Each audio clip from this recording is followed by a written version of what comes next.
ये देखते हैं कि कितने लोग पढ़े लिखे हैं, कितने नहीं पढ़े लिखे, यानी कि कितने अनपढ़ हैं। ठीक है, उसमें कितने बूढ़े हैं, कितने बच्चे हैं, कितने जवान हैं, कितने ही हैं। एज डिफरेंस हो गया। तो यहाँ पे डाटा दिया जाता है कितने बच्चे हैं, इतने बूढ़े, इतने जवान, इतने औरतें, इतने पुरुष हैं, इतने ये है ना। तो सब में जो है क्या, उनका एक डाटा इकट्ठा किया जाता है। ठीक है फ्रेंड्स, जैसे अभी मान के चलते कि जैसे अभी देखिए कि हमारे देश में, ठीक है, 125 करोड़ की लगभग आबादी है। तो जैसे कि आजकल स्मार्टफोन का ज़माना है, तो उसमें से 25 करोड़ यूज़र वो कौन है, वो व्हाट्सएप यूज़र है। यानी कि हमारे देश में व्हाट्सएप यूज़र की संख्या कितनी है, ठीक है, 25 करोड़। अब जैसे हम डाटा इकट्ठा करें कि हमारे देश में इतनी संख्या है, इतनी आदमी है, इतने पुरुष हैं, इतने बूढ़े हैं, इतने जवान हैं, इतने बच्चे हैं, तो स्मार्टफोन किन के पास है, ठीक है, तो कौन कौन व्हाट्सएप यूज़ करता है। तो ये एक सारा जो डाटा इकट्ठा किया जाता है वो एक इन्फ्रेंस के तौर पर, एक अनुमानित तौर पर किया जाता है। ठीक है फ्रेंड्स, जैसे आपने एग्जांपल के तौर पर देखा होगा ना कि एक फैक्ट्री थी 2010 में, फिर 12, 14, 16, 18 ऐसे 2 साल में ग्रो करती रही। वो एक अनुमान था। ठीक है, उस हिसाब से डाटा को देखा जाता है। Data can B obtained from multiple source, example data from running of industry, census, population data etcetera. यानी कि डाटा जो है वो कहाँ से लिया जाता है, वो लिया जाता है अलग अलग सोर्सेज से। जैसे इंडस्ट्री से हो गया कि इंडस्ट्री कैसे ग्रोथ कर रही है, सेंसस पॉपुलेशन यानी कि जो जनगणना है, यानी कि हर 10 साल बाद जो सेंसस बदलता है। ठीक है, जैसे 2011 में लास्ट सेंसस हुआ था, तो अभी 2021 में होगा। ठीक है, तो ऐसे ही मतलब कि पॉपुलेशन के आधार पर जो डाटा देखा जाएगा। फिर interpreting data requires analysing data to infer information from it in order to answer question. यानी कि होता क्या है कि डाटा इंटरप्रिटेशन में आपको एक डाटा दिया जाता है। डाटा क्यों दिया जाता है, क्योंकि फ्रेंड्स देखिए, डाटा इंटरप्रिटेशन इसलिए ज़रूरी है कि एज ए टीचर अगर आप कहीं पे पढ़ा रहे हो, ठीक है, तो आप उस चीज़ को कैसे समझोगे। ठीक है, तो उसके लिए वो होता है। ठीक है, अगर आप चीज़ को समझ पाओगे तो उस हिसाब से आप स्टूडेंट को करवा पाओगे। ठीक है, इसलिए ये होता है। होता क्या है कि आपके सामने डाटा इंटरप्रिटेशन में एक क्वेश्चन रखे जाते हैं, आपको एक सिचुएशन दी जाती है, आपको एक डाटा दिया जाता है, आपके सामने क्वेश्चन रखे जाते हैं, आपको क्वेश्चन पूछा जाता है। ठीक है, क्वेश्चन के हिसाब से आपको उसका आंसर देना होता है। क्वेश्चन बेस्ड किसके ऊपर होता है, वही जैसे मैंने बताया सेंसस, पॉपुलेशन, इंडस्ट्री पे। ठीक है फ्रेंड्स, तो यानी कि आपको जो इन्फॉर्मेशन दी गई है, आपको उस इन्फॉर्मेशन का आंसर देना है question by question. Data can be provided in A number of formats. तो जो डाटा है, ठीक है, वो कई रूप से दिया जाता है। जैसे बार ग्राफ हो गया, टेबल हो गया, लाइन ग्राफ हो गया, पाई चार्ट हो गया, ऐसे। ठीक है, यानी कि आपको डाटा उन्होंने दिखाना है, वो किसी भी रूप में दिखा सकते हैं, किसी भी टाइप में दिखा सकते हैं, चाहे वो बार ग्राफ में हो, चाहे वो टेबल्स में हो, चाहे वो लाइन ग्राफ में हो, चाहे वो पाई चार्ट में हो। ठीक है फ्रेंड्स, तो इससे डाटा को समझने में आसानी होगी। यानी कि हमें क्या शो किया जाता है, हमें की कॉमन चीज़ ही शो की जाती है। डाटा वो दिखाने का तरीका अलग है, कई बार bar chart, tables, line graph और पाई ग्राफ या पाई चार्ट। ठीक है फ्रेंड्स, तो ये है डाटा इंटरप्रिटेशन। तो चलिए नेक्स्ट पढ़ते हैं अब। देखिए, data interpretation and introduction. In data interpretation questions, a data set in form of table और graph is given, form followed by some questions which can be answered by analyzing the available data। होता क्या है कि जो data interpretation में है उसमें आपको क्वेश्चन दिए जाते हैं।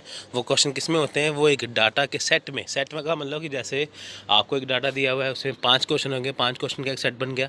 ठीक है, वो जो आपको क्वेश्चन पूछे जाते हैं वो आपको टेबल में या ग्राफ के रूप में पूछे जाएंगे, या आपको ग्राफ दिया जाएगा या आपको टेबल दिया जाएगा, उसमें से आपको क्वेश्चन का आंसर देना होता है। ठीक है friends, you might find it similar to the English comprehension. आपको ये लगेगा कि इंग्लिश का जो कॉम्प्रीहेंशन है उसके हिसाब से ही है। ठीक है, इसमें आपको थोड़ा सा मतलब कि ऐसा ही लगेगा कि ये मिलता जुलता है इंग्लिश कॉम्प्रीहेंशन है। उसमें भी ये होता है, आपको एक पैराग्राफ दिया जाता है जिसमें आपको क्वेश्चन के आंसर ढूंढने होते हैं। तो डाटा इंटरप्रिटेशन में भी यही होता है कि आपको एक ठीक है, टेबल्स हो गया, कुछ भी आपको दिया जाता है, उसमें से आपको 5 क्वेश्चन ढूंढने होते हैं। Where the answer are within the passage but there is need of careful analysis। आपको यहाँ पे डिफरेंस क्या है कॉम्प्रिहेंशन इसमें, आपको यहाँ पे डाटा इंटरप्रिटेशन का आंसर देना है पर केयरफुल एनालिसिस करके।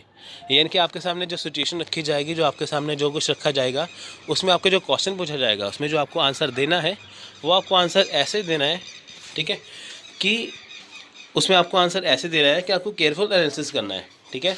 आपको ये पूछा जाएगा कि बताइए कि ये इंडस्ट्री 2012 से घाटे में थी, 2014 में इसको फ़ायदा हुआ कि नुकसान हुआ, कितने परसेंट का हुआ, आपको ये पूछ सकते हैं वो, ठीक है फ्रेंड्स।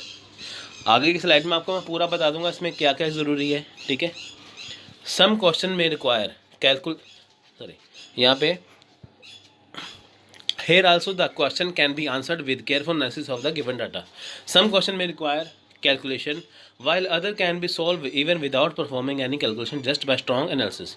इसमें क्या होता है कि कुछ क्वेश्चन में आपको कैलकुलेशन करनी पड़ती है, जैसे कि आपको परसेंटेज, एवरेज, रेशो वगैरह निकालनी पड़ती है, ठीक है। वो आप तभी निकाल पाओगे जब आपको उसके बेसिक्स पता होंगे, ठीक है। तो जिस स्टूडेंट ने वो नहीं किया तो आप वो कर सकते हैं, पहले हमने भी करवा रखा है, आप हमारी वीडियो से कर सकते हैं परसेंटेज, एवरेज, रेशो, ठीक है।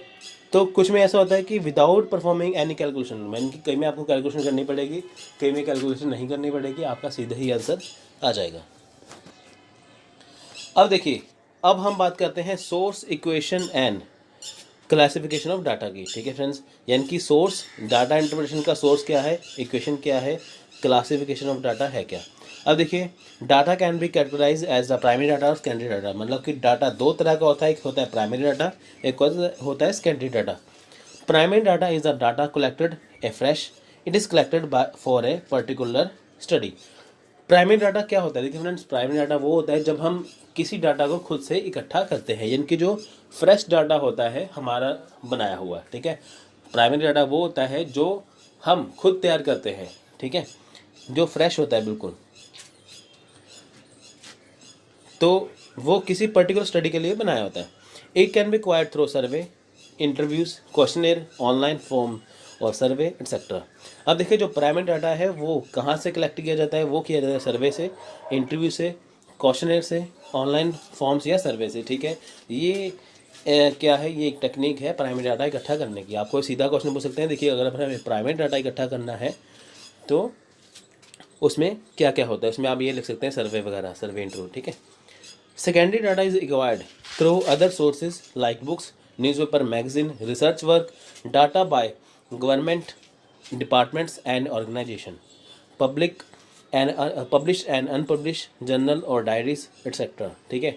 अब देखिए सेकेंडरी डाटा क्या है, जहाँ पे प्राइमरी डाटा हमें सर्वे से मिल रहा है, इंटरव्यू से मिल रहा है, वही सेकेंडरी डाटा हमें बुक्स, न्यूज़, मैगजीन, पेपर से मिल रहा है। यानी कि सिंपल सी शब्दों में आपसे मैं एक बात कहूँ, सिंपल से वर्ड में मैं कहूँ, प्राइमरी डाटा वो होता है जब हम उसको अपने लेवल पर बनाते हैं, तो सेकेंडरी डाटा वो होता है जब हम किसी और की हेल्प लेते हैं, ठीक है। यानी कि हमें डाटा के लिए किसी और की हेल्प लेनी पड़ रही है, जैसे किसी बुक की, किसी न्यूज़पेपर की।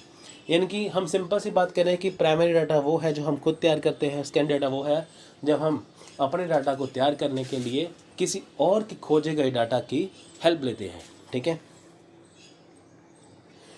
ये दोनों ही इसमें काम में आते हैं, ठीक है।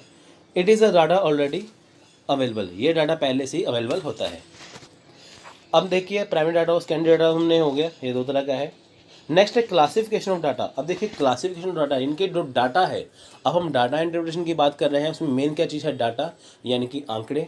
अब डाटा को कैसे क्लासीफाई, यानी कि डाटा को इकट्ठा कैसे किया जाता है। देखिए डाटा कितने प्रकार का होता है, देखिए पहला है qualitative data. It is a data set which has a response other then in numerical form, ठीक है फ्रेंड्स। यानी कि क्वालिटेटिव डाटा क्या है, देखिए फ्रेंड्स, इसमें क्या है कि क्वालिटी, इसमें क्या है कि आपको क्वालिटी मिलेगी। For example data on sex of respondent, quality of a product, satisfaction, intelligence, literacy, religion etcetera can be categorise as qualitative data. अब देखिए क्वालिटेटिव डाटा है क्या, जिसमें आपको सेटिस्फैक्शन मिलेगा, इंटेलिजेंस मिलेगा, लिटरेसी मिलेगा, रिलीजन मिलेगा। यानी कि इसमें आपको किसी चीज़ की क्वालिटी मिलेगी, यानी कि जिस चीज़ में क्वालिटी हो वो क्या है, क्वालिटेटिव डाटा। या इनकी आपके सामने अगर कोई डाटा इंटरप्रिटेशन में कोई डाटा रखा गया है, अगर उसमें आपको कोई इंटेलिजेंस दिखाई दे, कुछ आपको लिटरेसी दिखाई दे, कुछ आपको धर्म के ऊपर दिखाई दे, तो वो कौन सा डाटा है, वो क्वालिटेटिव डाटा होगा। It can have response in the form of yes, no, male, female, very good, not bad, ठीक है, bad, very bad, highly satisfied, satisfied, neutral, dissatisfied, highly satisfied, dissatisfied, neutral, dissatisfied. ठीक है, तो आपको ये चीज़ इसमें दिखाई देंगी। For the sake of competition these responses can be given numerical value such as 1 for yes and 0 for no. तो फ्रेंड्स इसमें वही बात है कि जो डाटा है उसमें जो क्वालिटेटिव डाटा है इसमें आपको सिर्फ क्वालिटी दिखाई देगी। नाम से पता चलता है क्वालिटेटिव डाटा यानी कि गुणात्मक। ठीक है, तो होता कुछ नहीं है, क्वालिटेटिव में आपको ये चीज़ें जैसे बताई गई हैं, इसमें मेल फीमेल वगैरह हो गया, वेरी बैड, गुड वगैरह, ये सारी चीज़ें इसमें आती हैं, यानी कि जब हम किसी चीज़ की क्वालिटी को देखते हैं। नेक्स्ट है क्वांटिटेटिव डाटा। देखिए, such as data set will have numerical value. जिस चीज़ में न्यूमेरिकल वैल्यू आ जाए, गणना आ जाए, कैलकुलेशन आ जाए, वो क्या है? Quantitative data. Data on age, income level, weight, height, area, parameter, price etcetera will have numerical values, so it can be it is quantitative data. ठीक है, जिसमें आपको बताया जाता है ना, मजदूरों की संख्या इतनी थी, वो इतनी थी, क्लास में इतने बच्चे, उसने इतने नंबर लिए, अब उसके इतने नंबर आए, तो वो कौन सा है? वो क्वांटिटेटिव डाटा। यानी कि जिस डाटा में आपको निकालने के लिए आपको न्यूमेरिकल वैल्यू की यानी कि कैलकुलेशन की ज़रूरत होती है, वो क्या है? Quantitative data. यानी कि परसेंटेज, एवरेज, रेशो, प्रोपोर्शन, ठीक है, standard deviation, variance can etcetera can be calculated from such set of data. यानी कि जिसमें ये चीज़ें आ जाती हैं, परसेंटेज वगैरह, वो क्या है? Quantitative data. डिस्क्रीट डाटा देखिए अब क्या है? Such data set have values in only integers such as data on the number of student in a class can have only a value in whole number। अब देखिए इसमें क्या है? Integers आ जाते हैं, जैसे कि पूरे क्लास में कितने बच्चे थे, ठीक है, उनकी वैल्यू होती है। जैसे कहते हैं ना, क्लास में 50 बच्चे थे, ठीक है, 50 थे, 60 थे, 70 थे। अब ये नहीं बताया जाएगा कि इसमें 50.1 थे, 51 थे। Discrete data can not have value in fraction decimal. यानी कि डिस्क्रीट डाटा कौन सा आता है? जिसमें वैल्यू दी होती है सिंपल तरीके से, जिसमें फ्रैक्शन नहीं होता। यानी कि आपको सीधा बताया जाएगा 35 बच्चे थे, 40 थे, 50 थे, ऐसे। ठीक है, उसमें पॉइंट नहीं आएगा, यानी कि फ्रैक्शन वैल्यू नहीं आएगी। जिसमें फ्रैक्शन वैल्यू ना आए वो कौन सा है? Discrete data. फ्रेंड्स, आप इसको याद रखना, ये इसको हल्के में मत लेना बिल्कुल भी, क्योंकि एग्ज़ाम में आपको क्वेश्चन पूछा जा सकता है। आप ये मान के चलिए कि सिलेबस हर 2-3 साल में चेंज हो रहा है, इस बार उसका लेवल भी थोड़ा सा हाई होने वाला है। ठीक है, तो आप इसको करके जाना, क्या पता आपको इसमें से क्वेश्चन आ जाए। हमारी कोशिश यही कि हम आपको करवा दें अच्छे से। ठीक है, बाकी आपको करना आपका काम है। नेक्स्ट है कॉन्टीन्यूस डाटा। देखिए, unlike discrete data the values of continuous data can be in fraction और डेसिमल। अब देखिए, जैसे डिस्क्रीट डाटा में जो वैल्यू थी वो फ्रैक्शन में नहीं थी, सीधे सीधे थी। यहाँ पे कॉन्टीन्यूस में क्या है? वैल्यू आपको फ्रैक्शन में या डेसिमल में दी जाएगी। For example, data on weight, height, price, cost, exchange rate etcetera can be decimal value. ठीक है, नेक्स्ट है geographical data. It is data on region और different areas like city, state और nation. It can be used for comparison within the nation और between nation. इसमें क्या है? Geographical data जो किसी जगह के ऊपर, यानी कि कोई रीजन हो, कोई इलाका हो, कोई सिटी हो, स्टेट और नेशन के ऊपर जो दिखाया जाता है। ठीक है, जहाँ पे कंपैरिजन वगैरह हो। टेम्पोरल डाटा और क्रोनोलॉजिकल डाटा।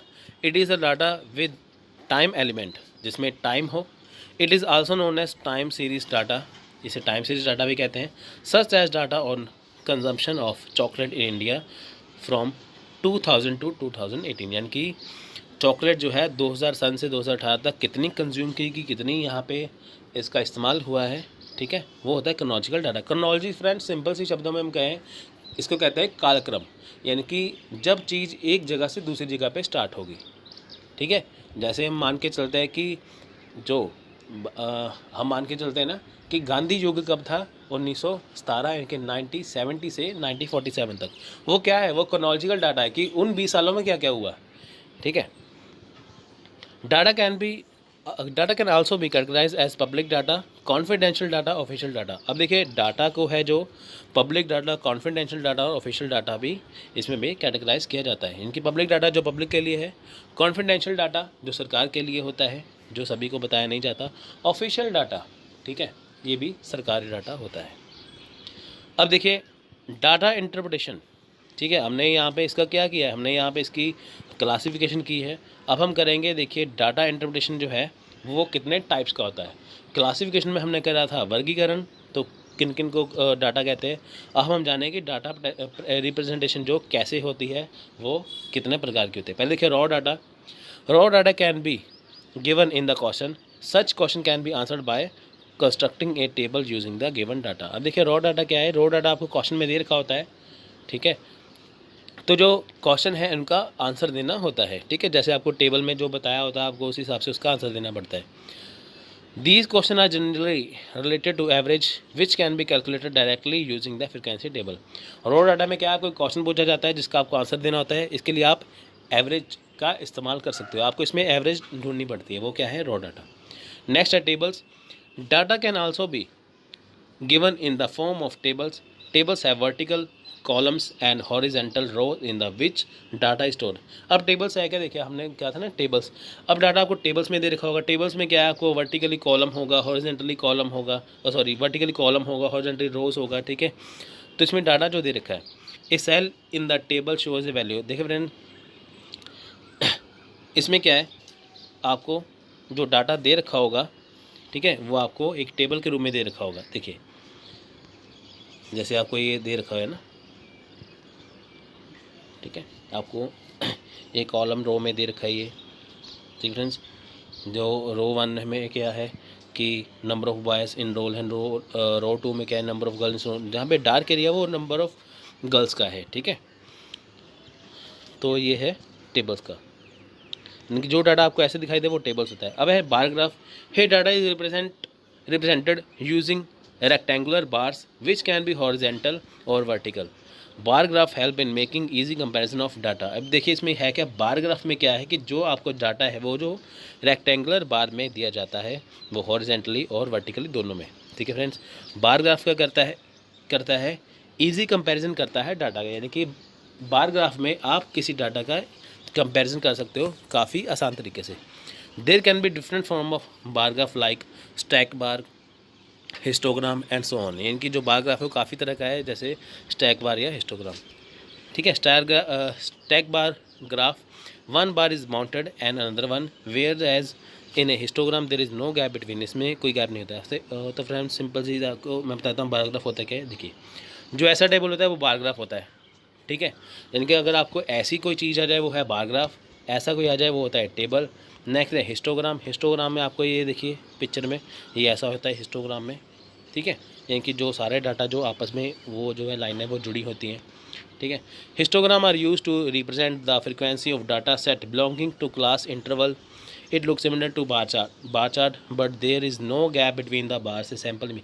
देखिए इसमें क्या है कि गैप है, जिसमें गैप हो वो बार ग्राफ है, जिसमें गैप ना हो वो क्या है, हिस्टोग्राम है। Pie chart.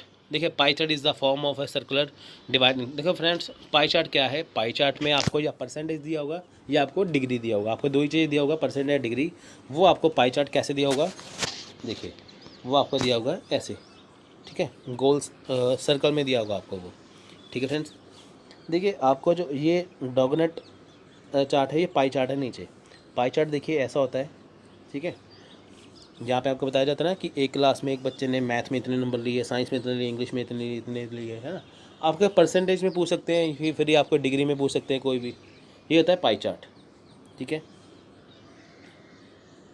तो नेक्स्ट है ये लाइन ग्राफ। लाइन ग्राफ में देखिए क्या है, लाइन ग्राफ में देखिए फ्रेंड्स, लाइन ग्राफ में कुछ नहीं है, जो आपको जो डाटा शो किया जाता है वो शो किया जाता है लाइन में ऐसे, ठीक है। आप ये देख सकते हैं। तो ये टाइप्स हैं डाटा इंटरप्रिटेशन की, यानी कि आपको डाटा दिखाया जाता है किसी भी रूप में तो वो इन सभी चीज़ों में होता है, ठीक है फ्रेंड्स। इसमें फ्रेंड्स जैसे कि जिन लोगों ने मेरे प्रीवियस जो पार्ट्स हैं जिसमें ratio and proportion and average वगैरह है, उन जिन लोगों ने नहीं देखा कृपया पहले वो देख लें, ताकि आपको ये पता लग जाए कि रेशियो क्या होती है और एवरेज क्या होती है। तो फ्रेंड्स आज डिस्कस करने जा रहे हैं जो हमारे पास जो फर्स्ट जो क्वेश्चन है। जैसे आपको एक चार्ट दे रखा होगा, तो यहाँ पर ये ऊपर वाली जो इन्फॉर्मेशन है, the number of executive recruited bye 6 different organisations over the year, ठीक है जी। अब इसमें आपको यहाँ पर ऑर्गेनाइजेशंस दे रखी है PQRSTU, और यहाँ पर उनके ईयर्स दे रखे हैं। ये number of executive recruited bye 6 different, recruit का मतलब होता है जो आप नई रिक्रूटमेंट मतलब नए एम्प्लॉयज़ आप रखते हो अपनी कंपनी में, ऑर्गेनाइजेशन में। तो यहाँ पर ईयर्स दे रखे हैं, ईयर्स वाइज दे रखे हैं कि जैसे पी का 2004 में 458, यहाँ पर रिक्रूट है क्यू में 2004 में 512, ऐसे ही 2005 में सभी के P Q R S T U साल भर साल उन्होंने कितने लोग रखे हैं। तो फ्रेंड्स जैसे ये हमारे पास क्वेश्चन है, और इसमें जो फर्स्ट क्वेश्चन वो पूछ रहा है, वो फर्स्ट क्वेश्चन पूछ रहा है the total number of executive recruited by all the organisation together in the year 2006। वो पूछ रहा है हमें टोटल नंबर ऑफ एग्जीक्यूटिव कितने रिक्रूट हुए हैं ऑल द ऑर्गेनाइजेशन, सभी ऑर्गेनाइजेशंस में, कौन से साल में, 2006 में। ठीक है फ्रेंड्स, अब देखा जाए यहाँ पर जो अगर देखा जाए 2006 कहाँ पर है, ये है हमारे पास, ये 2006 है, और सभी ऑर्गेनाइजेशन मतलब 2006 में पी के हैं 480, क्यू के 495, आर के 465, इन सभी को हम क्या कर देंगे, टोटल नंबर पूछा है, इन सभी को हम ऐड करेंगे। जब मैं इसको ऐड करूँगा 5 4 9 0 5 4 9 8 17 24 24 8, ये हमारे पास हो गया 24 और 8 हो गया 30। यहाँ पर फ्रेंड्स दोबारा से देखते हैं, 0 5 4 9 9 8 17 और 17 3, ये हो गया हमारे पास 25 25 और 8 हो गया हमारे पास 33। तो 3 आ गया, इन सभी को सम करा, उसके बाद हमारे पास 3 बचा, फिर 8 9 17 और 17 6 हमारे पास 23 और 31 32 32 33 34 35 5 आ गया हमारे पास, और उसके बाद 4 4 8 12 12 5 17 17 4 21 26 26 और हमारे पास ये बचा 38। तो फ्रेंड्स जब हमने इसको टोटल लगाया इन सभी को, तो ये हमारे पास आया 2953, और उसने क्वेश्चन में क्या पूछा है हमारे पास, यही पूछा है कि total number of executive recruited by all the organisation together in the year 2006। तो हमारा आंसर क्या आ गया 295 से सॉरी 29 ये नहीं था फ्रेंड्स, यहाँ पर आया हमारे पास आंसर 5, नन ऑफ दीज आएगा, क्योंकि यहाँ पर 2953 जो है किसी में भी ये आंसर अवेलेबल नहीं है, तो 25 it means none of these. अब नेक्स्ट क्वेश्चन में उसने पूछा friends total number of what is the total number of executive recruited by organisation U in the year 2007 and 2009 together to the total number of executive recruited by the organization P in the same year। Friends इस ratio में क्या करना होता है, जब भी बात है ना रेशियो, इट मीन जो फर्स्ट वैल्यू है वो आप ऊपर रखोगे, और जो सेकंड वाली वैल्यू है 2 के बाद वाली वो आप नीचे रखोगे। तो वो कह रहा है कि total number of executive recruited by organisation U ने जितने भी ऑर्गेनाइजेशन ने जो एम्प्लॉय एग्जीक्यूटिव्स हैं रिक्रूट करे हैं 2007 में और 2009 में टुगेदर, मतलब दोनों का सम कर लेंगे, उसका सम का यहाँ पर 2007 के आ जाएंगे सारे, और यहाँ पर 2008 के आ जाएंगे, और नीचे क्या आ जाएंगे पी के कितने रिक्रूट करे हैं 2007 और 8 में। ठीक है जी, 2008 में, तो यहाँ पर पी के आएंगे, यहाँ पर यू के आएंगे। ठीक है जी, 2007 और 8 में। अब पहले हम क्वेश्चन की ओर चलते हैं। देखिए पहले वो यू के कह रहा है, यू ये हो गया 2007 में यू का एक ये वैल्यू होगी, और दूसरी 2009 में ये वैल्यू होगी। तो यहाँ पर हमारे पास आया 3534 प्लस 510। ठीक है जी, इसको हम प्लस करेंगे तो ये हमारे पास आ गया 1044। ये यू के आ गए 2007 में भी और 2009 में भी। अब उसके बाद एक वो पूछ रहा था कि पी के 2007 में और 2009 में, इसको भी ऐड कर लेते हैं, 506 प्लस 492, ये अब आ गया हमारे पास 998। अब देखिए ये हमारे पास आ गए पी के 2007 और 9 में, ये आ गई हमारे पास यू के 2007 और 9 के। तो हम क्वेश्चन की ओर चलते हैं। तो फ्रेंड्स रेशियो वाले क्वेश्चन को हमेशा एक लाइन में सॉल्व करना है आपने। यहाँ पर हमारे पास आई थी ऊपर वैल्यू 1044 और नीचे आई थी हमारे पास 998। इसको 2 पे कट देंगे, ये 2 पे चला जाएगा, 2 चौके 2 9 18 और 2 9 18। तो हमारे पास जो रेशियो निकल के आई 522 डिवाइड बाई 499, 59 ये हमारे पास, सॉरी ये नहीं है, ये है।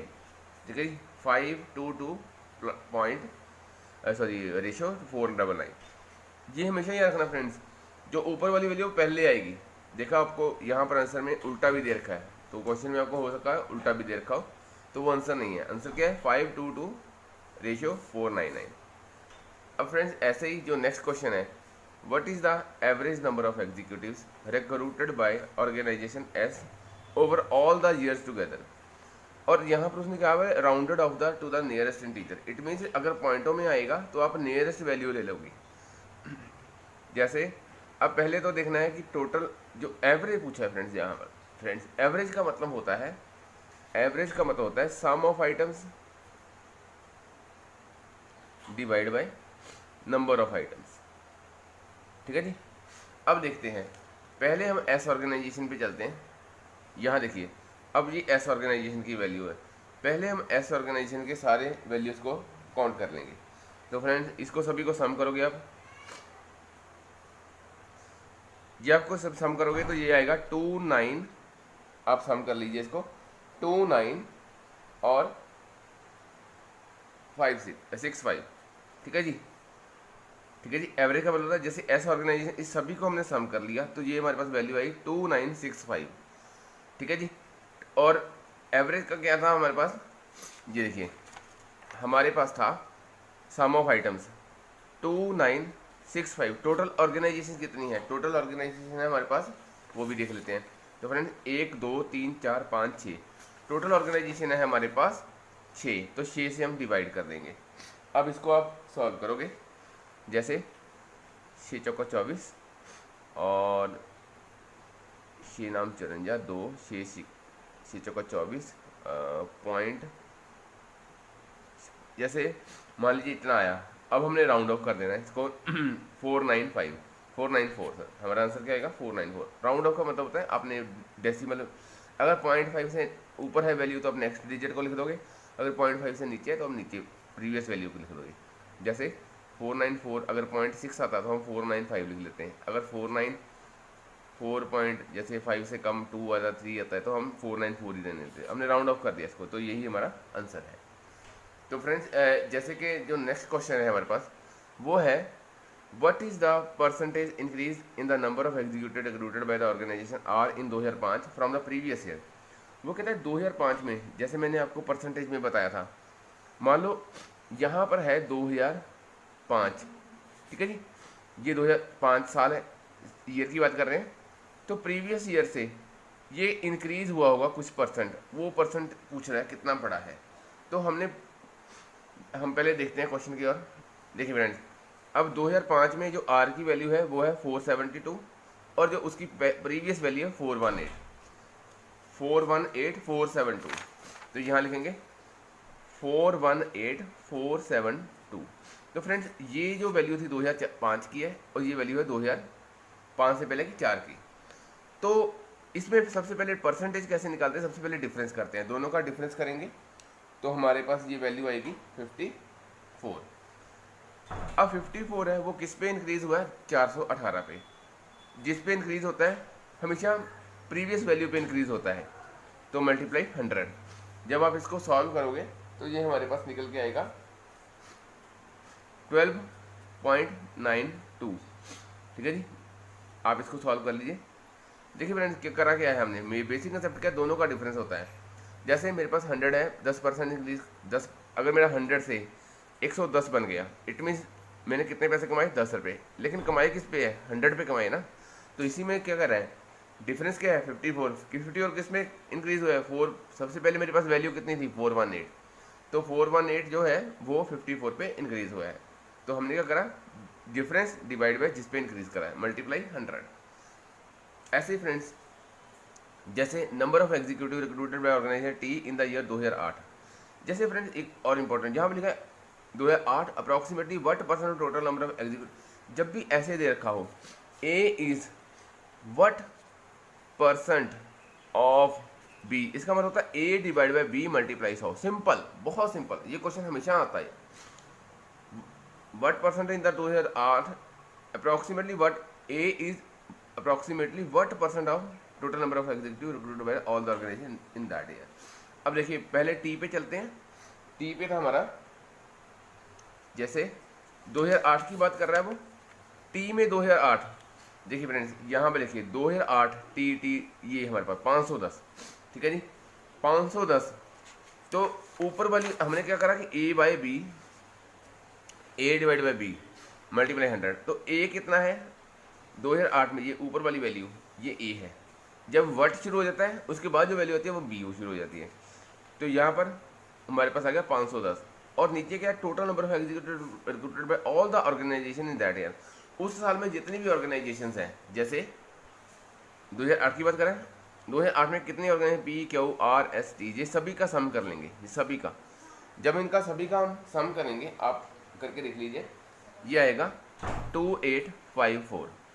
तो हमारे पास टोटल जो है 2854, तो ये हमारे पास आ गया नीचे, मल्टीप्लाई 100 कर देंगे। आप इसको कटिंग करोगे तो ये हमारे पास अप्रॉक्सीमेटली 18% के पास आंसर आएगा। इसको आप सॉल्व करके देख सकते हो। क्या करा हमने, जब भी आ जाए ए व्हाट परसेंट ऑफ बी, जो व्हाट से पहली वाली वैल्यू है वो ऊपर जाएगी और जो व्हाट से पीछे वाली वैल्यू है वो नीचे आएगी, मल्टीप्लाई 100 करना है। तो फ्रेंड्स देखिए, ये क्या है, यहाँ पर एक ग्राफ दे रखा है जिसमें नंबर ऑफ यूनिट्स यहाँ पर दे रखे हैं, नंबर ऑफ यूनिट्स, और यहाँ पर दे रखे हैं कंपनीज के नेम। तो फ्रेंड्स ये जो यूनिट प्रोड्यूस है, ये जो फर्स्ट लाइन्स है, आपको ये फर्स्ट है, ये सेकंड है, ठीक है जी। ये जो फर्स्ट लाइन दे रखी है, ये सारे क्या हैं, ये जो फर्स्ट लाइन्स हैं ये सारे हैं यूनिट्स प्रोड्यूस्ड, और उसके बाद जो दे रखे हैं वो है यूनिट्स सोल्ड, ठीक है फ्रेंड्स।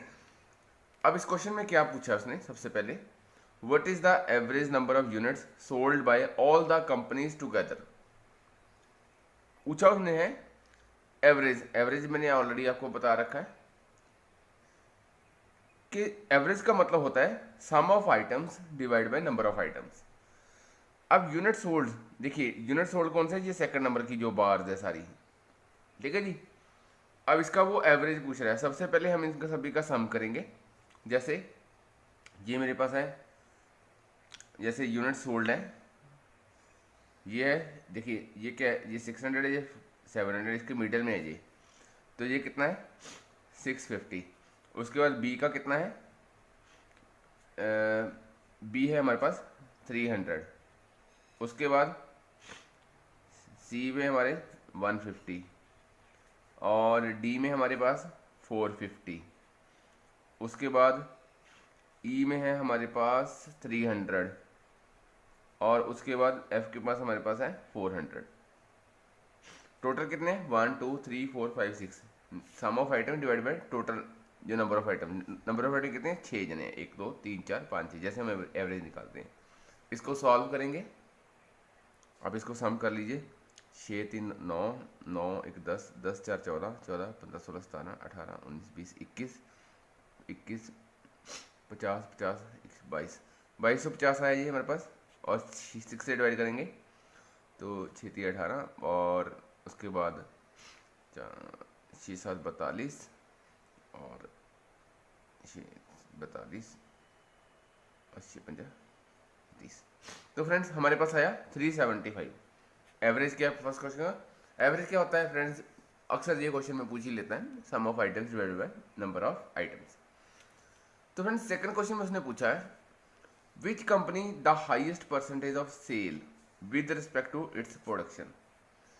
कहने का मतलब कि हमने परसेंटेज की सेल कितनी ज़्यादा हुई है प्रोडक्शन के कंपैरिजन में, कौन सी कंपनी है। देखिए फ्रेंड्स यहाँ पर 900 है और यहाँ पर 650 है, तो यहाँ पर जो सेल है 650 की है, यहाँ पर सेल्स देखिए बहुत ज़्यादा डिफरेंस है। 300 है, यहाँ 150 है, यहाँ 450 है, और यहाँ पर अगर फर्स्ट का हम देखें कि सेल, देखिए सेल हुई है 650 900। देखिए परसेंटेज कैसे निकालते हैं, 900 और उसके बाद 650, ठीक है जी, और डिवाइडेड बाय 900 मल्टीप्लाई 100, ठीक है जी। तो ये हमारे पास डिफरेंस निकल के आया, ये 00 से 00 कट जाएगी। फ्रेंड्स यहाँ पर थोड़ा सा ठीक कर लीजिए, नहीं वो क्वेश्चन में क्या पूछ रहा है, वो पूछ रहा है the percentage of sale with respect to, sale कितनी हुई है यहाँ पर, देखिए सेल हुई है 650 और प्रोडक्शन कितनी हुई है, प्रोडक्शन हुई है 900 मल्टीप्लाई 100, तो 00 से 00 कट जाएगी, ये जाएगा 9 7 63 एंड इसका 20 9 दूनी 18, 72 कुछ परसेंटेज आ जाएगा ए का। बी का देखेंगे 700 है, यहाँ पर 300 है, तो 300 हमारे पास क्या हुई है, यहाँ पर देखिए 300 हमारे पास सेल हुई है, लेकिन टोटल हमने कितनी प्रोडक्शन करी थी 700 की। तो कटिंग करेंगे 7 चौक 28 और 2 जीरो 14, ठीक है जी, 42 पॉइंट कुछ आ जाएगा। तो सबसे जो हाईएस्ट है वो 72 है। वह जैसे आप ग्राफ में भी देखोगे तो आपको ग्राफ में कंपैरिजन देखने को मिलता है। ये देखिए यहाँ पर है 850 और यहाँ पर है 450, तकरीबन तकरीबन ये 50% के आसपास है। यहाँ पर देखिए अगर 550 इसको लूँ और ये 300 है, तो यहाँ पर निकल के, तो जब हम सभी को देखते हैं तो वैसे भी ग्राफ से हमें सीधे सीधे हो रहा है जहाँ पर ये डिफरेंस कम होएगा। अगर यहाँ पर जितना डिफरेंस कम होएगा उतनी ज़्यादा जो परसेंटेज ऑफ सेल ज़्यादा होएगी, जितना डिफरेंस ज़्यादा होएगा उतनी परसेंटेज ऑफ सेल कम होएगी। तो आप देखेंगे यहाँ पर इसमें वैल्यू भी ज़्यादा है और डिफरेंस भी कम है। तो हमारी हाईएस्ट जो हमारा जो परसेंटेज ऑफ सेल है वो निकालने का तरीका कितनी सेल हुई है और डिवाइड बाय कितनी प्रोडक्शन हुई है, कितनी सेल हुई है हमारे पास और कितनी प्रोडक्शन हुई है। इस क्वेश्चन में हमारा आंसर जो है ए है। अब देखिए सेकंड क्वेश्चन, थर्ड क्वेश्चन में पूछा कि the average number of units produced by all the companies. अब यूनिट्स प्रोड्यूस्ड मतलब वो ये सेकंड जो फर्स्ट वैल्यूज है जो प्रोडक्शन की है, इन सभी की वो बात कर रहा है। तो इन सभी को अगर मैं सम करूँगा, ये अगर मैं देखूँ ये फर्स्ट है हमारे पास, अगर मैं इन सभी का सम करूँ, ये देखिए 900 है, ये वाला हमारे पास 700 है और ये हमारे पास है 300 और उसके बाद ये हमारे पास है 850 और उसके बाद है ये हमारे पास है 550, ठीक है जी, और उसके बाद है हमारे पास 600। तो सम करते हैं 9 7, ये हमारे पास हो गया 16, 16 3 19, 19 8 हो गए हमारे पास 27 साढ़े 27, 27 और 5 हो गया 32 और 1 33, 33 से 3900, ये टोटल हमारे पास आता है 3900। देखिए फ्रेंड्स जब मैंने सम करा सभी यूनिट प्रोडक्शन का तो ये हमारे पास 3900 निकल के आता है। टोटल कितने यूनिट्स हैं वो हमारे पास है A B C D E F, total है 6। तो 6 से मैं डिवाइड कर दूंगा तो ये हमने कहा 6 6 36 3 0 और 6 15 30, तो 650 हमारे पास निकल के आता है एवरेज नंबर्स ऑफ प्रोडक्शन, ठीक है जी। अब नेक्स्ट क्वेश्चन में पूछा है the unit sold by the company A B C approximately is what percent of the total unit produce by these companies. देखिए यहाँ पर सोल्ड की मैंने बताया था आपको A is what percent of B का मतलब होता है A divide by B multiply 100। तो यहाँ पर ए क्या है, ए क्या है, total number of unit sold by A B C. तो यूनिट सोल्ड है ए बी सी, देखिए ए क्या है 650, ये 300 हो गया 950 और 150 हो गया 1100, ठीक है जी। ये हमारे पास कितना हो गया, यहाँ पर था 650, ए का, बी का था 300 और इसका था 150, तो ये कितना बना हमारे पास, तो ये हमारे पास बना 9 10 और 1100, ठीक है जी।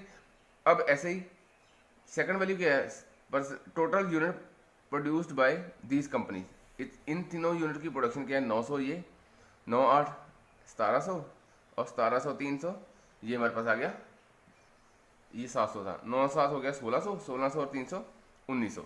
तो फ्रेंड्स सेकंड वैल्यू थी हमारे पास बी कितना आया, वो है 1900, तो उसने 1900, ठीक है जी। अब पूछा गया द यूनिट सोल्ड बाय, मैंने क्या बताया आपको, A is but percent of B का मतलब होता है A divide by B multiply 100। तो इनका है हमारे पास 1100 वैल्यू और इनका वैल्यू आया 1900, मल्टीप्लाई 100 से करेंगे तो ये हमारे पास आएगा 00 से 00 काट दीजिए, जो 19 से 19 95 15 0, ये तकरीबन 58% के आसपास आ जाता है हमारे पास, अब जिसको सॉल्व करोगे तो, ठीक है फ्रेंड्स। तो ये क्वेश्चन, नेक्स्ट क्वेश्चन था the ratio of total production of company D and E. देखिए प्रोडक्शन की बात कर रहा है डी एंड ई, देखिए यहाँ पर प्रोडक्शन है हमारे पास 850 और यहाँ पर है हमारे पास 550, ठीक है जी, 8 5 13 1400, ये हमारे पास कितना आता है 1400, रेशियो में लिखना है। तो सेकंड में 2 के बाद क्या लिखता है, total sales of the same company, total sale भी पूछ रहा है किसकी, डी एंड ई की। ये डी हमारे पास ये आ गया हमारे पास 450 और ये आ गया 300, 450 और 300, ये हमारे पास आ गया 750। तो ये हमारे पास रेशियो आती है। अब कटिंग कर लीजिए, 0 से 0 कट जाएगा, 5 पे चले जाएगा,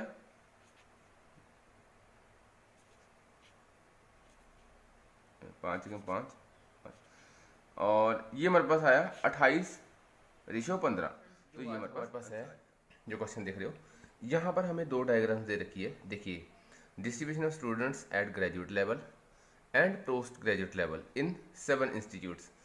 सबसे पहले हमें ये पता चाहिए, ये जो ड्रॉ करा हुआ है आप इसको थोड़ा ध्यान से देखेंगे तो यहाँ पर क्या है, total number of students of graduate level कितना है हमारे पास, यहाँ पर 27,300 है। ये जो परसेंटेज है ये इसकी दे रखी है।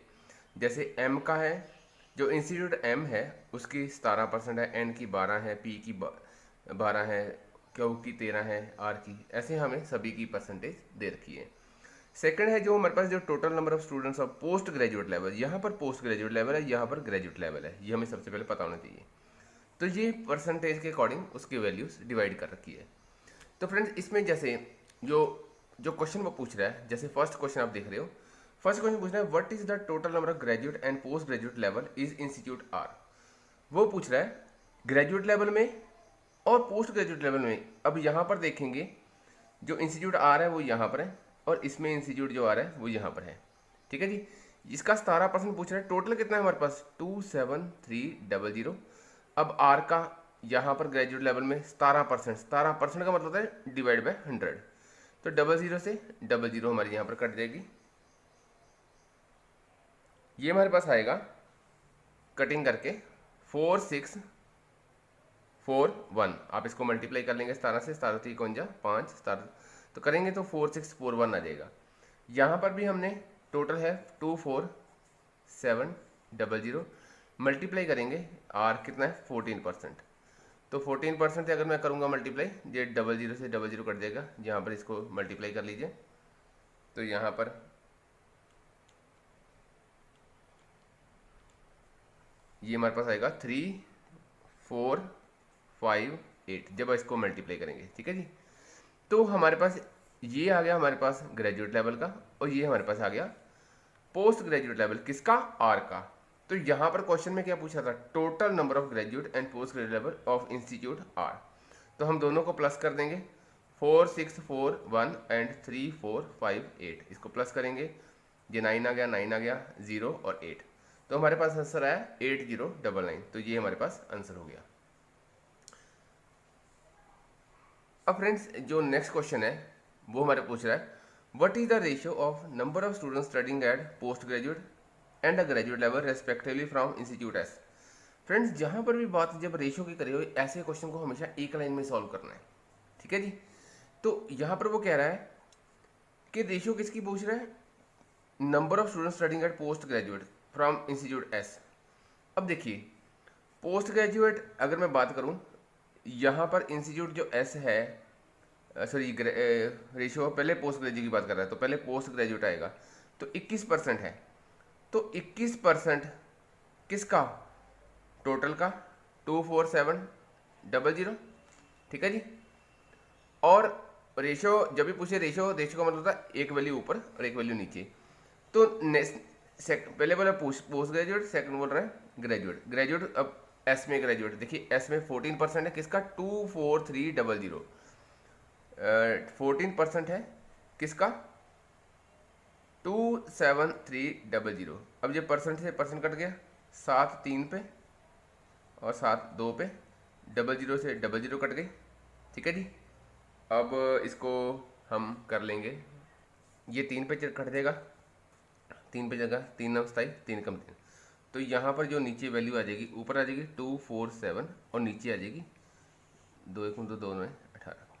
अब इसको फर्दर आप कटिंग कर लेंगे, तो फ्रेंड्स ये हमारे पास जो है ये 13 के टेबल पे कट जाएगा, तो 13 के टेबल पे कटेगा, ये 19 आ जाएगा, और ये यहाँ पर फ्रेंड्स 2 था। ठीक है, तो ये 13 के टेबल पे कट जाएगा, तो यहाँ पर आ जाएगा हमारे पास 19:4। जब भी रेशियो वाला क्वेश्चन आना फ्रेंड्स, जो पहले वैल्यू दे रखी है वो ऊपर, जो बाद में वैल्यू दे रखी है वो नीचे, एक ही लाइन में आपने इसको सॉल्व करना है। ठीक है फ्रेंड्स, जैसे आगे भी क्वेश्चन आएगा वो आपको कराऊंगा।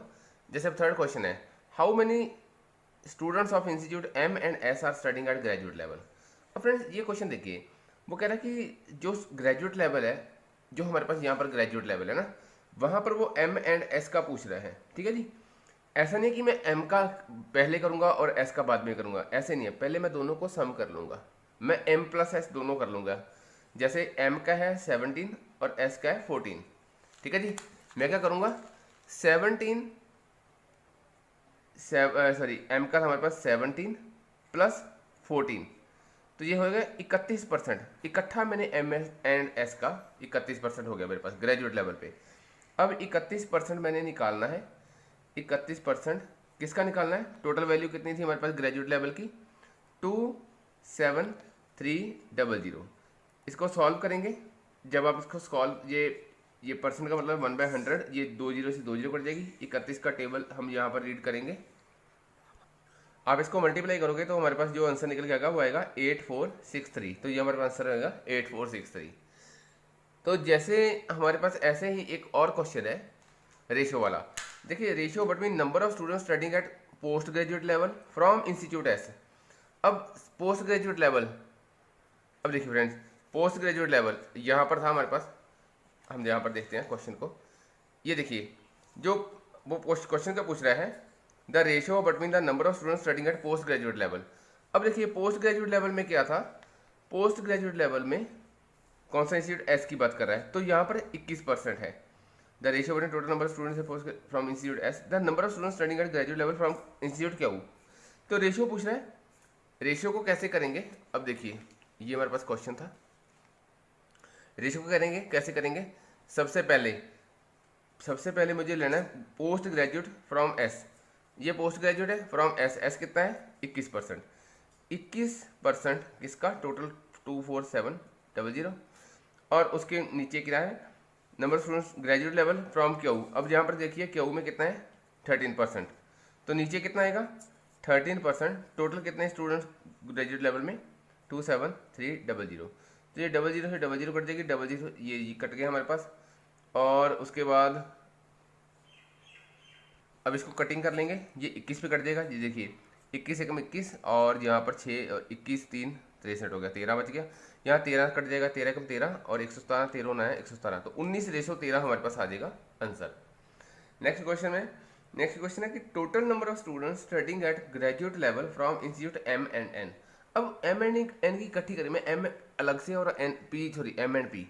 अब एन अलग से और पी अलग से नहीं करूँगा, मैं पहले एम एंड पी को ऐड कर लूँगा।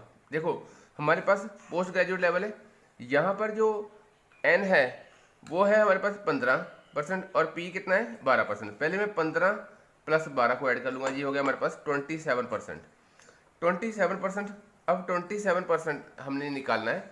27% हमने किसका निकालना है, टोटल नंबर ऑफ जो पोस्ट ग्रेजुएट है हमारे पास 24700। ये परसेंटेज से 2 जीरो कट जाएंगी, तो हम यहाँ पर इसको मल्टीप्लाई कर लेंगे।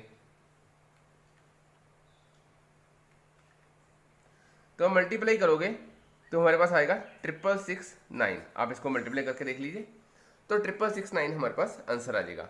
ये हमारे पास फ्रेंड्स जैसे क्वेश्चन था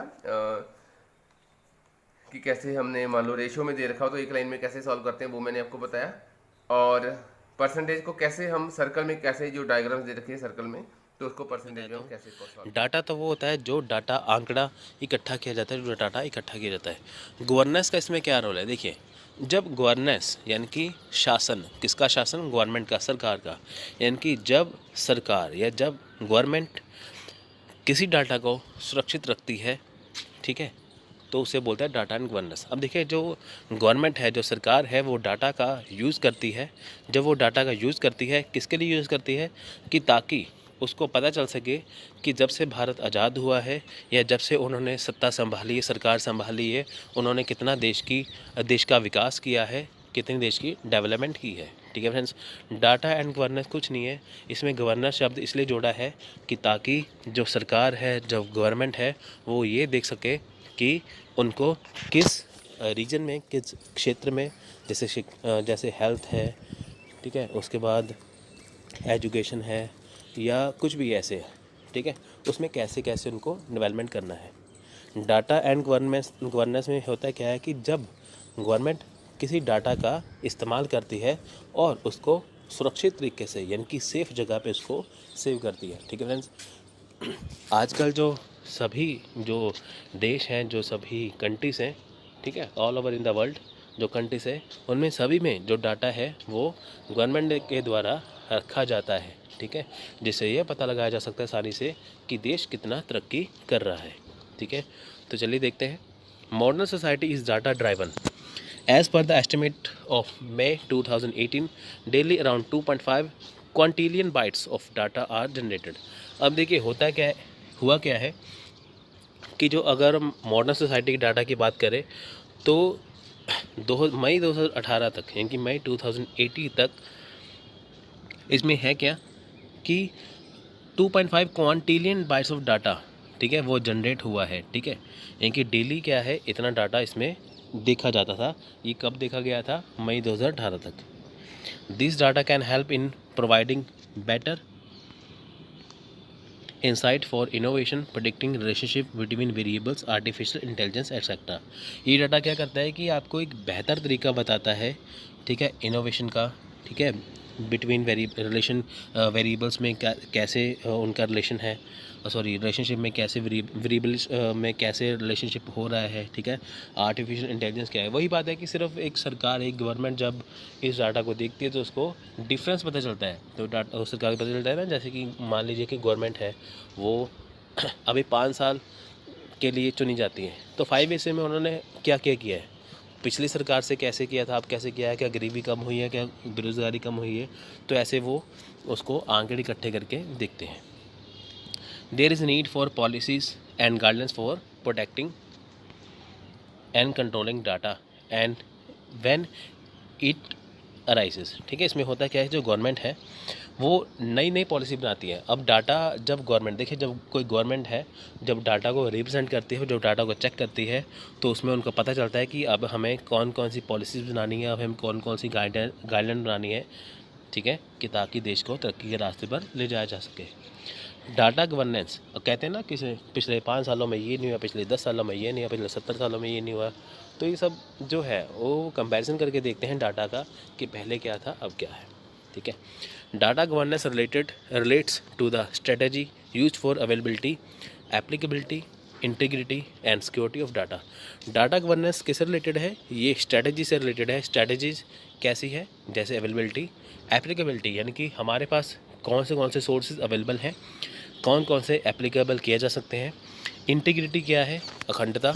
ठीक है, और सिक्योरिटी यानी कि डाटा की जो सिक्योरिटी क्या है, यानी कि जो डाटा है उसे कैसे हम रख सकते हैं, डाटा कैसा है, तो ये इसमें देखा जाता है। यानी कि सिंपल शब्दों में क्या है कि जो डाटा गवर्नेंस में है क्या कि जब सरकार किसी डाटा को बहुत सुरक्षित ढंग से रखती है तो उसे बोलते हैं data governance. It deals with the framework and policies for storing, encrypting, taking backup of data, assessing and using data, protecting the privacy. इसमें है क्या कि जो डाटा को है वो बहुत सुरक्षित ढंग से रखा जाता है, वो प्रोटेक्टिव ढंग से रखा जाता है, उसको काफ़ी प्रोटेक्ट किया जाता है। ठीक है, उसकी प्राइवेसी रखी जाती है। ठीक है, डाटा शो नहीं होता। अब देखिए कि सरकार ने जो है, गवर्नमेंट ने जो है अभी जो काम करने हैं वो पहले नहीं बताते कि हमें क्या क्या करना है। ठीक है, किस ढंग से करना है वो पहले नहीं बताया जाता है, वो सब कुछ स्टोर होता है एक डाटा के अंदर। Decision makers can decide on the basis of their experience, intuition और on the basis of data. ठीक है, अब जो डिसीजन मेकर्स हैं जो डिसाइड करते हैं कि कैसी कैसी पॉलिसीज होनी चाहिए, ठीक है, वो अपने एक्सपीरियंस के आधार पर, अपने एक्सपीरियंस पे बेसिस पे एक डाटा को तैयार करते हैं। वो देखते हैं ना कि जैसे पिछले 5 सालों में इतनी देश की तरक्की नहीं हो पाई, अगर हम इसको ऐसे कर दें तो अगले 10 सालों में तो ऐसे हो जाएगा। ठीक है, जैसे लोग इतने बेरोज़गार थे, अगर हम ये काम कर दें तो ये हो जाएगा। जैसे मेक इन इंडिया की बात करें तो मेक इन इंडिया में क्या था, यहाँ पे बेरोज़गारी जैसे फैल रही थी, तो प्रधानमंत्री नरेंद्र मोदी जी ने एक मेक इन इंडिया निकाला। ठीक है, जिसमें क्या है कि लाखों लाखों वर्ग, जो आप ये मान के चलो लाखों नौजवान हैं, ठीक है, उनको नौकरी मिलेगा। तो उन्होंने ये देखा कि यहाँ पे क्या है कि बेरोज़गारी बहुत फैल चुकी है। ठीक है, मेक इन इंडिया के ज़रिए अगर बाहरली कंपनियाँ यहाँ पे आए, आगे काम करें, तो यहाँ पे लोगों को रोज़गार मिलेगा, तो इससे रोज़गार।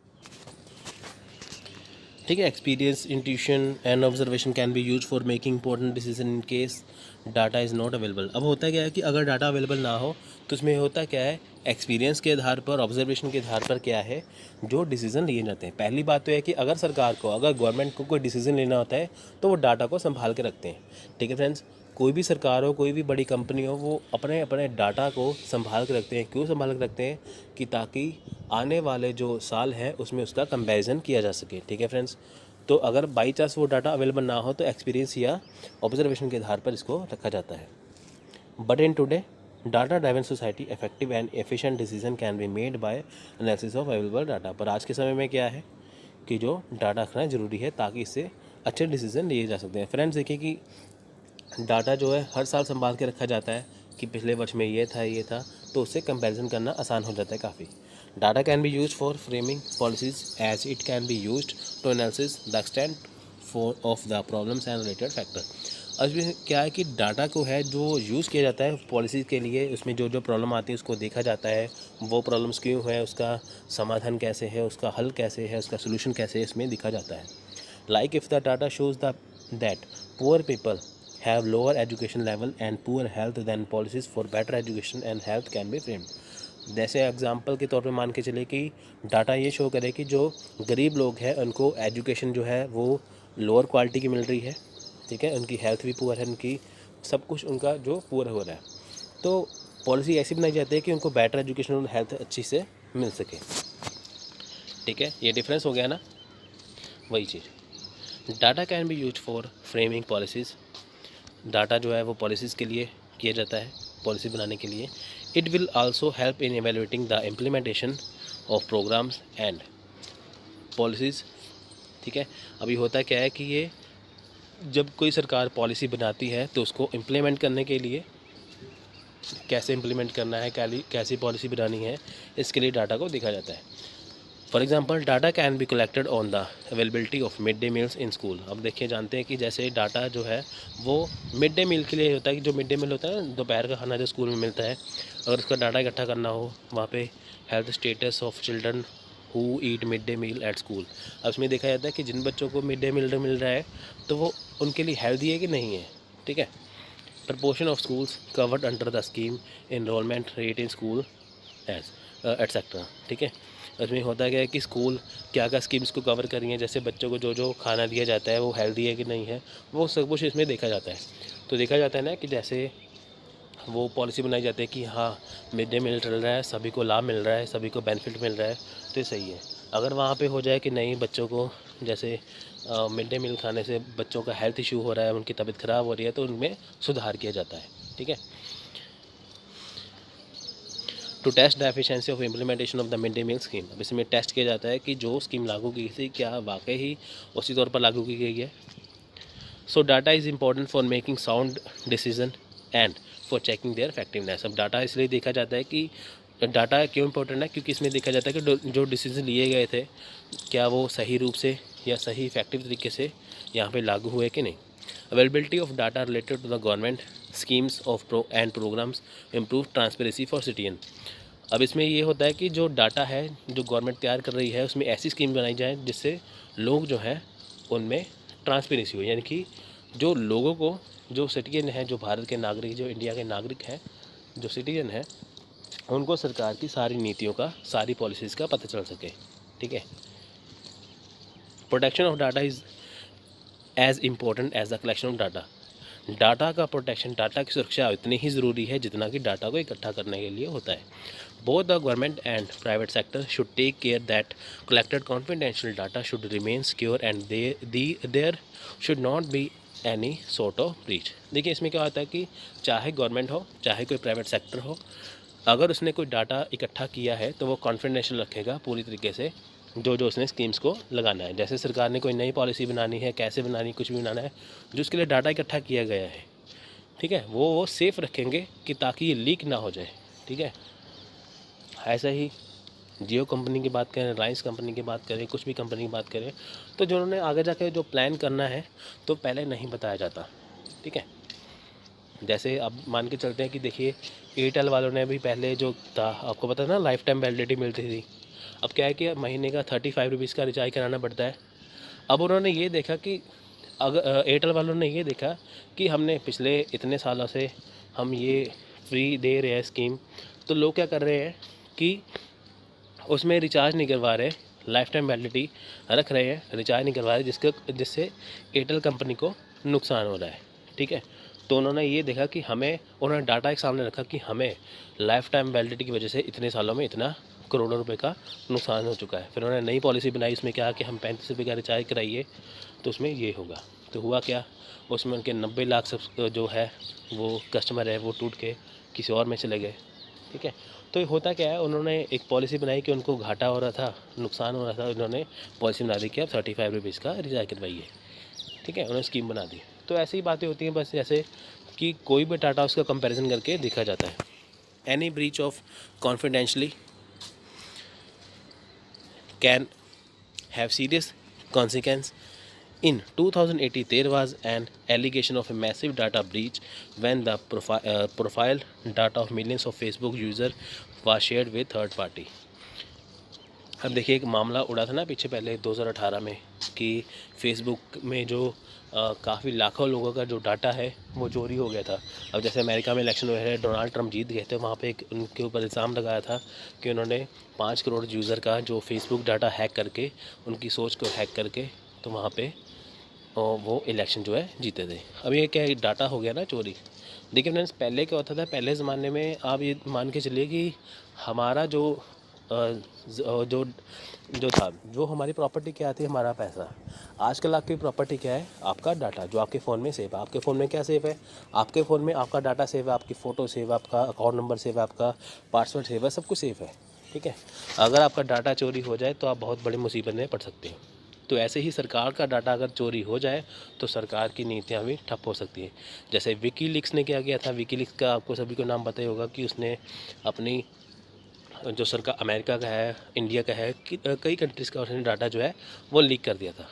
ठीक है, such manipulation can be use to introduce users to purchase a particular product, to download certain apps, to vote for a particular party. ठीक है, इसमें क्या है कि फेसबुक की बात हम कर रहे थे। इसमें क्या होगा था, फेसबुक का डाटा चोरी होगा। वो कैसे चोरी होगा था, किसने वहाँ पे आ गया कि यहाँ पे ये फॉर्म भरिए, ये ऐप डाउनलोड करिए, आपको ये मिलेगा वो मिलेगा। उससे क्या होगा कि डाटा चोरी हो गया। ठीक है, यानी कि डाटा आजकल सबसे सुरक्षित चीज़ है। ठीक है, तो फ्रेंड्स रहेगी डाटा एंड गवर्नेंस की। डाटा एंड गवर्नेंस में कुछ चीज़ नहीं है, बस यही चीज़ है कि डाटा गवर्नेंस में है क्या कि जब गवर्नमेंट, ठीक है, जब गवर्नमेंट अपने डाटा को यूज़ करती हैं लोगों के लिए, क्यों यूज़ करती है कि ताकि वो कंपैरिजन कर सके पिछले सालों में क्या क्या हुआ है, कहाँ कहाँ कमियाँ हैं, क्या क्या पॉलिसी बनानी है। ठीक है, वो डाटा को सुरक्षित रखती है। यानी कि जब गवर्नमेंट किसी डाटा को सुरक्षित रखती है और उस डाटा के आधार पर वो जब नई नई पॉलिसी बनाती है तो वो आती है डाटा एंड गवर्नेंस के अंदर। तो अब हम बात करेंगे, देखिए, data.gov.in is a joint initiative of government of India and US government. अब देखिए, भारत सरकार और अमेरिका की सरकार ने ये data.gov.in बनाया है कि जॉइंट इनिशिएटिव है। ठीक है, it is a platform of for open data related to government and various department. अभी ये क्या है, एक प्लेटफॉर्म है किसके लिए, एक ओपन डाटा। ठीक है, किसके लिए, सरकार के लिए। ठीक है, जिसमें वेरियस डिपार्टमेंट बनाए गए हैं, आप इसमें कोई भी डाटा जो है वो देख सकते हैं। It is aimed at improving transparency in the working of the government. इसमें ये क्यों बनाया गया है कि ताकि जो सिटीजन है, चाहे अमेरिका के चाहे इंडिया के, वो उनके लिए वो स्कीम्स बनाई जा रही हैं, उनके साथ वो आसानी से जुड़ पाए। ठीक है, सरकार कैसे काम कर रही है वो उनमें इंटरेस्ट ले सके। The data available at this portal can be used by researcher, analyst, teachers, department etcetera. इसमें क्या है कि डाटा को है वो यूज़ कर सकता है रिसर्चर। ठीक है, एक एनालिसिस कर सकता है, जो एनालिस्ट होता है वो एनालिस्ट। ठीक है फ्रेंड्स, टीचर्स, डिपार्टमेंट वगैरह इसको यूज़ कर सकते हैं कई कामों के लिए।